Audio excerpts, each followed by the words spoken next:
মা বলছে আমার ছেলেটা খুবই খারাপ। বউয়ের কথা শুনে ওই একই মা বলছে যে মেয়ের জামাইটাও ভালো না, মেয়ের একটা কথাও শোনে না। বোন বাপের বাড়ি এসে বলল যে ভাইটা আগের মতো নেই, খারাপ হয়ে গেছে, তত্ত্ব তালাশ করে না, দাওয়াত দেয় না, খোঁজ খবর নেয় না, ঈদ চাঁদ কোরবানি যায় জামা কাপড় দেয় না, একটু দাওয়াতও করে না, একটু বিপদে পড়লে হেল্প করে না।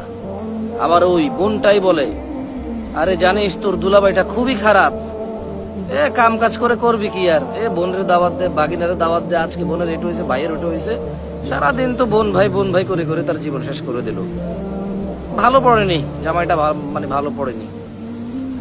অবাক অবাক করা চরিত্র না?